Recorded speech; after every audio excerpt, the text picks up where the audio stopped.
When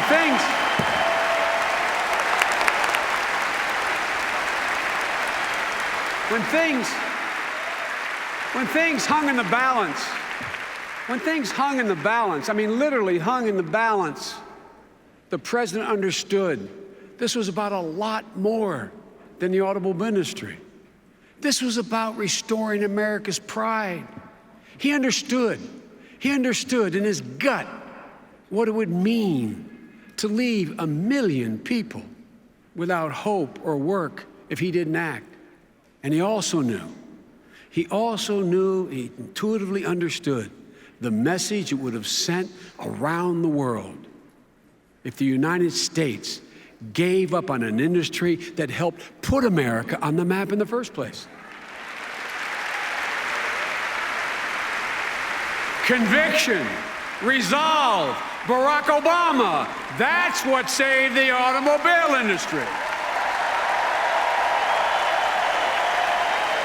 Conviction, resolve, Barack Obama. Look, you heard my friend John Kerry.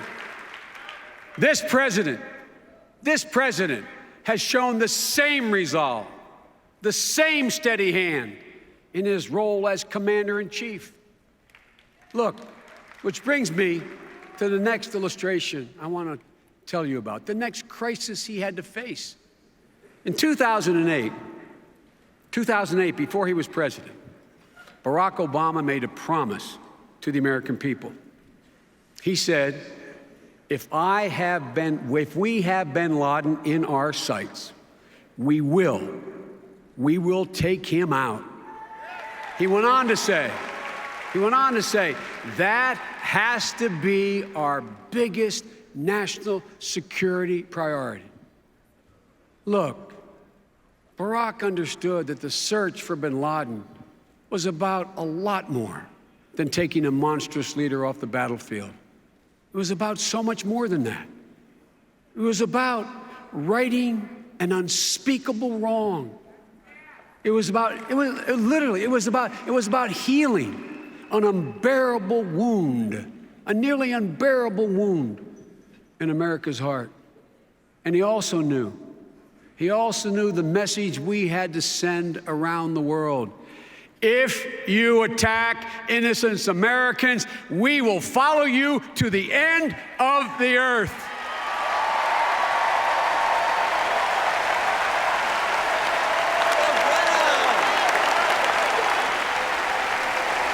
Look,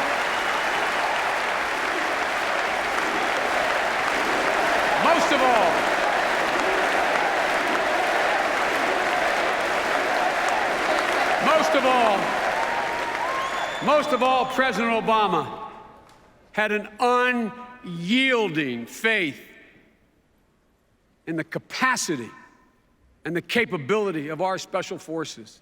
Literally the finest warriors in the history of the world. The finest warriors in the history of the world. So we sat.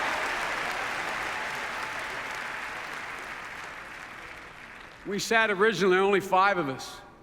We sat in the situation we were beginning in the fall of the year before. We listened, we talked, we heard, and he listened to the risks and reservations about the raid. He asked again the tough questions.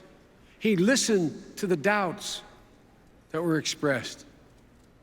But when Admiral McCraven looked him in the eye and said, "Sir, we can get this job done," I sit next to him.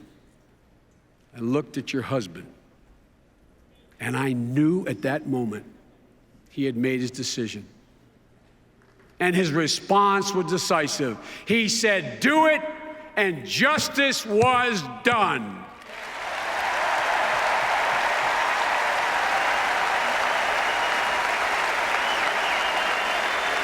Folks,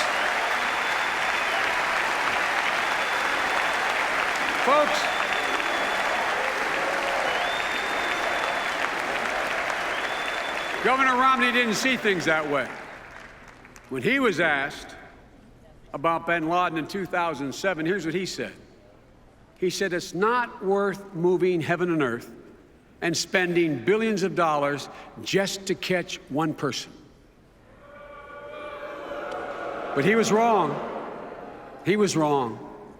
Because if you understood that America's heart had to be healed, you would have done exactly what the president did, and you would move heaven and earth to hunt him down and to bring him to justice. Look, 4 years ago, 4 years ago, only thing missing at this convention this year is my mom. 4 years ago, my mom was still with us, sitting up in the stadium in Denver. I quoted her, one of her favorite expressions. She used to say to all her children, she said, Joey, bravery resides in every heart, and the time will come when it must be summoned. Ladies and gentlemen, I'm here to tell you what I think you already know, but I watch it up close. Bravery resides in the heart of Barack Obama, and time again, I witnessed him summon it. This man has courage in his soul, compassion in his heart, and a spine of steel. And because of all the actions he took, because of the calls he made, because of the determination of American workers and the unparalleled bravery of our special forces, we can now proudly say what you've heard me say the last 6 months. Osama bin Laden is dead and General Motors is alive.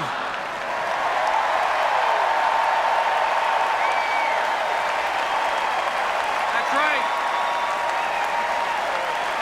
One man.